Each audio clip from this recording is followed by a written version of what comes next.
Halo, kembali berjumpa dengan saya Herfun Arif dari Forum News Network.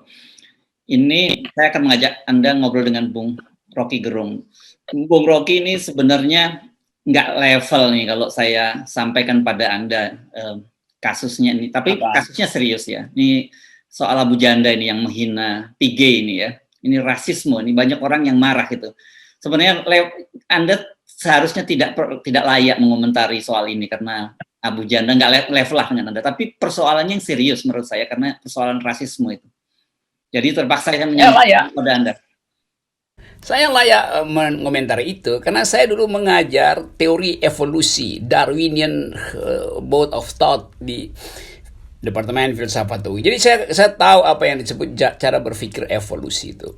Itu saya layak. Tentu layak secara akademis gitu. Kalau secara moral ya udahlah, saya nggak layani orang yang dangkal semacam itu.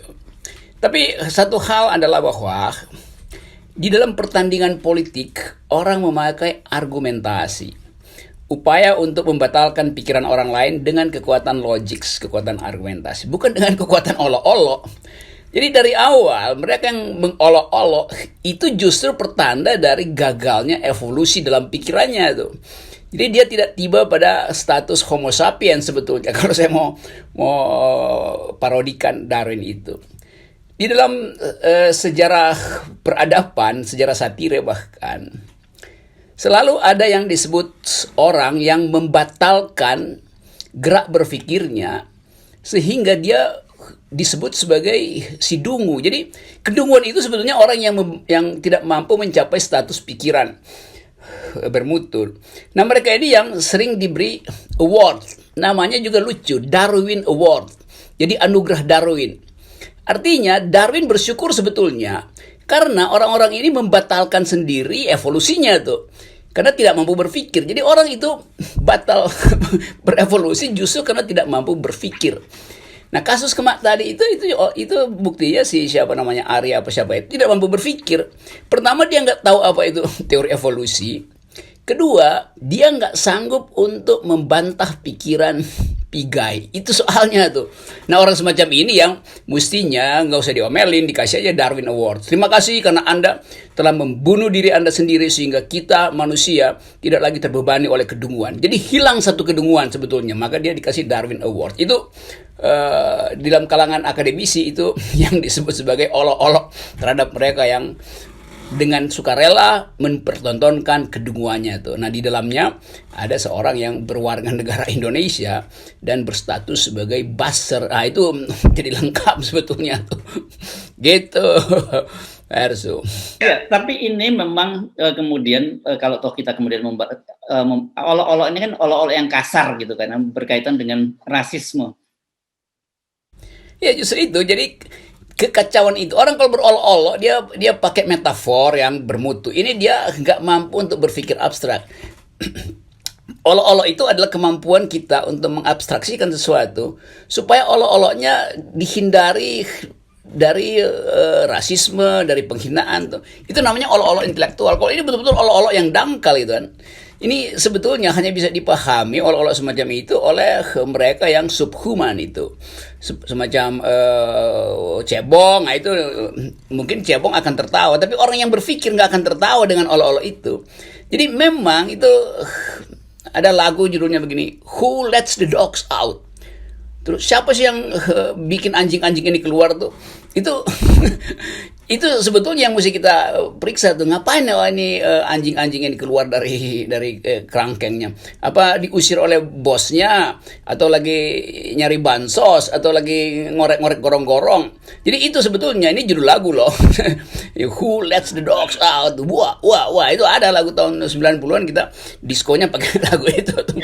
Jadi terlihat sebetulnya bahwa ini mereka yang berpolitik dengan akal yang terbatas selalu jatuh pada kemampuan menghina. Kalau kemampuan menghina mereka itu luar biasa tuh. Tapi kalau kemampuan berpikir, nah itu yang bukan lagi dipertanyakan, tapi sudah bisa dipastikan bahwa itu dangkal. Nah, karena itu saya sering menyebut kawanan semacam ini itu IQ-nya 200 sekandang bahkan sekarang, bukan sekolam lagi itu, satu kandang. Who lets the dogs out? Siapa yang membiarkan anjing-anjing ini berkoar-koar? Itu kira-kira tuh. Jadi saya menyampaikan ini pada Anda, ini memang pertama bukan karena PG itu Dewan Pakar Forum News Network. Ini orang yang perlu tahu juga bahwa PG ini adalah salah satu kalau Anda baca masheadnya FNN itu PG bersama Dr. Hariman Sregar dan sejumlah aktivis lain itu termasuk Margarito Kamis dan sebagainya adalah salah satu Dewan Pakar dari FNN dan kita sering sekali berdiskusi dengan PG ini.